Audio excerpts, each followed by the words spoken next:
नमस्कार, जय हिंद, राम राम साथियों। फिलहाल मौजूद हाँ हरियाणा के दादरी डिस्ट्रिक्ट के मिर्च गांव में एक प्रगतिशील किसान बलराज, जिसके खेत में आने के बाद में आपने यह महसूस नहीं होगा कि भाई हम साउथ में खड़ा हाँ या फिर हरियाणा में खड़ा है। हरियाणा का भी दक्षिण हरियाणा में जिस क्षेत्र में माना जा है कि भी बागड़ की साइड का जो रेतीली जमीन, मोटवाई की जमीन जो मानी जा है, लगभग हरियाणा की जो दक्षिण क्षेत्र है उसके अंदर मोटवाई जमीन वो है। तो लेकिन यह उरे की मिर्च जो गाँव की जमीन है, मोटवाई में तो कौन कैसे कहाँ आवे तो करडी में है, लेकिन करडी में भी उसी डाल के बना हुआ है कि जैसे कि साउथ के अंदर केला की भी फसल हो है, अंगूर की भी फसल हो है, या फिर आम, अमरूद, सेब, संतरा जो भी फल मानना पी। लेकिन सबसे बड़ी बात यह है कि इस किसान ने खाद का एक दाना यूरिया, डीएपी, अंग्रेजी दवाई उसमें इस्तेमाल नहीं कर रखी। आखिर क्या राज है इस फसल का इतने ठंड तैयार करने का? अगर मेरी साइड में देखोगे तो ये आंवले का पेड़ है, उसके बाद में देखोगे मौसमी का पेड़ है, फिर उसके बाद में केले का आ गया, फिर अमरूद का आ गया, न जाने कितने फल अपने अंगूर, सेब, संतरा, आम, बादाम, खजूर, ये बहुत घनी सी चीज है जो अपन सोची भी कोनी कि हरियाणा की इस धरती के ऊपर भी ये फल सब्जी तैयार हो सके हैं। और वह सबसे बड़ी बात यह है कि इस किसान का गेहूं है आज लगभग 4,500 5,000 रुपये क्विंटल के भाव में। जो पढ़े लिखे आदमी हैं वह आदमी खरीदने खातर व्याकुल हैं, और लेकिन इनका करना स्टॉक भी पूरा कोने वाला लोगों का। रही बात इनके फड़ा की, तो इनके फड़ा का जो मार्केट का जो रेट है उससे 1.5 रेट में व्यापारी लोग खरीदने खातर तरसे हैं, लेकिन फिर भी उनकी फड़ा की पूर्ति भी नहीं हो रही। तो अब मेरे साथ आज छापा मार दिया आपा ने मिर्च गांव में, दादरी डिस्ट्रिक्ट के मिर्च गांव में बलराज साहब के ऊपर।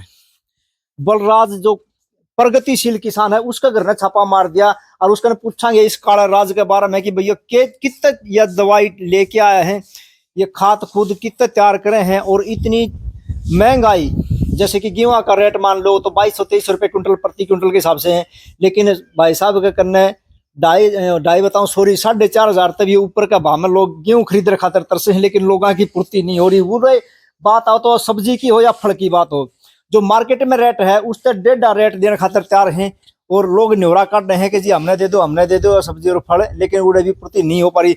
राम राम साहब। राम राम जी, राम राम। आज बिना बताए छापा मार दिया। कोई बात नहीं, आपके मार्केट में चर्चा बहुत हो रही है। चर्चा तो ऐसा है, देखो नेचुरल फार्मिंग कर रहा हूँ मैं, ये थोड़ा हटके कॉन्सेप्ट है तो होती है। और यहाँ पे मेरे तो खेत में एक बात बताओ, जो बीच में छोटी सी बात काटूंगा मैं आपकी, ये जो आपकी सेहत का राज है और चेहरे के ऊपर जो तेज है, यो भी मतलब नेचुरल फार्मिंग का है कि इसका भी कोई और राज है? नेचुरल ही उगाते हैं अपन, नेचुरल ही खाते हैं अपना। तो कैमरामैन देखो मेरे साथ ही एक बार नजदीकी ला के, जो चेहरे का तेज है। आपकी एज कितनी होगी जी?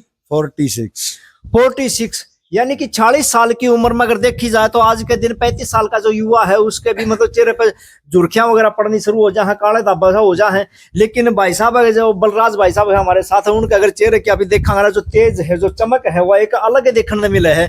तो एक बार मेरे साथ बलराज भाई साहब आप आओ, और जो अपने कौन से फल तैयार हुए हैं, कौन सी सब्जी तैयार करो आप, किस हिसाब से करो, उनके बारे में हमने जानकारी चाहिए आपसे। एक लीची को छोड़ के हर तरह का फ्रूट है मेरे। एक लीची ने छोड़ के हर तरह का फ्रूट है। लीची के भी थे 2 लाइनें, लेकिन ये जो कंस्ट्रक्शन करी वो दोनों लाइनें इसमें आ गई, वो उखाड़नी पड़ गई। अच्छा। लीची के भी थे, हर पौधा है अपने, हर पौधा है। बादाम है, आड़ू है, आलू बुखारा है, एप्पल बेर है। बेर की 3 वैरायटी है, उमरान भी है, गोला भी है, एप्पल भी है। तो जी हमने एक बात सुनी है कि भी आप जो अंग्रेजी दवाई वगैरह है उन तक कोसों दूर हो, या हकीकत है? अंग्रेजी दवाई और अंग्रेजी खाद, केमिकल फर्टिलाइजर में बिल्कुल यूज नहीं करता पिछले 3 साल से। तो एक बात बताओ, जैसे कि ना कोई यूरिया जी, आप अगर बाजार से कोई फल खरीद के खावा है और एक आपका खेत में से तोड़ के खावा है, तो उनके टेस्ट का कुछ फर्क है? दिन रात का फर्क है। एक बार जो ले लेता है यहाँ से वो बार बार मांगता है। और दादरी से भी जो इंटेलेक्चुअल क्लास जिसको कहेंगे, जिसका थोड़ा बहुत ब्यूत है पैसे का, वो गाड़ी लेके अपने यहीं खेत स्पेशल यहीं पे आता है। स्पेशल आ जाते हैं। कोई दाल मिल वाला है, कोई पाइप फैक्ट्री वाला है, कोई मेडिकल स्टोर वाला है, कोई लेक्चरर है, कोई प्रोफेसर, सब यहाँ से लेके जाते हैं। तो जैसे कि भाई मेरे किसान साथी जो देख रहे हैं वीडियो, तो उनके दिमाग में एक बात आओगी कि भाई हम भी बलराज भाई साहब की तरह अगर इस खेती ने करना चाहा, तो स्टार्टिंग जो लेवल है किले में, अगर कोई किसान स्टार्टिंग करे है यो नेचुरली, तो उसके हिसाब से कितना के खर्चा आ जाना चाहिए इसका? पूरा एकदम नहीं। शुरुआत अगर कोई किसान करे 1 एकड़ 2 एकड़ से, तो स्टार्टिंग में थोड़ी सी बगैर सिस्टम को समझे अगर कोई काम करेगा तो थोड़ी सी तकलीफ आएगी। बिल्कुल होगी सर। हाँ। समझ के अगर कोई करेगा फिर किसी तरह की कोई समस्या नहीं है। सस्टेनेबल फार्मिंग ही नेचुरल फार्मिंग, यानी कि नेचुरल फार्मिंग ही सस्टेनेबल है। बाकी ये जैविक जो खेती है मैं उसके कॉन्सेप्ट के भी खिलाफ हूँ और केमिकल वाले जी। नेचुरल जो प्रकृति ने दिया, प्रकृति के साथ मिलके उसी को इस्तेमाल, उसी के साथ इस्तेमाल करो। गाय के गोबर से, गाय की लस्सी से, गोमूत्र से, बैक्टीरिया से, जितने ड्राम रखे हैं जी इनमें सब में बैक्टीरिया का रखा है। सब में एक अंडरग्राउंड टैंक है, वहाँ पे 15,000 लीटर का 35 क्विंटल की अनारोबिक ट्यूब है जी। ये इस तरह के 20 ड्राम है मेरे पास।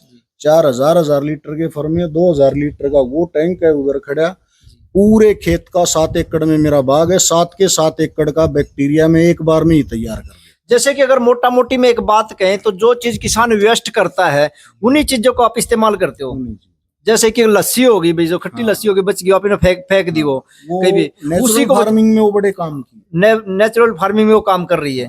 अब जैसे कि सिंपल खाद अपने कुर्डी लगाते हैं, देसी भाषा में बोले तो कुर्डी लगाते हैं, आप उसी खाद को मतलब अपने तरीके से उसको सही तरीके से इस्तेमाल करते हैं। खाद को फंगल डोमिनेटेड बायोडिग्रेडेबल कंपोस्ट खाद बना के डालता हूँ मैं खेत में। कुर्डी का डायरेक्ट गोबर खेत में नहीं डालना, वो नुकसान करेगा। दुनिया जान के उसमें वायरस, बैक्टीरिया, पैथोजन और इतने वीड का वो घर है, खेत में इतना वीड खड़ा हो जाएगा आप काबू नहीं कर पाएंगे। एक बार अगर उस खाद को बैक्टीरिया ने खा लिया फिर उसको खाद को खाने के लिए दूसरी चीज नहीं आती, जैसे व्हाइट गर्ब वगैरह या और किसी तरह की कोई समस्या नहीं आती। उसको आप एक बार उसमें बैक्टीरिया डाल के और वो स्मेल फ्री, काला हल्का भुरभुरा हो जाएगा, वो रिच खाद होती है, वो इस्तेमाल करनी चाहिए किसानों।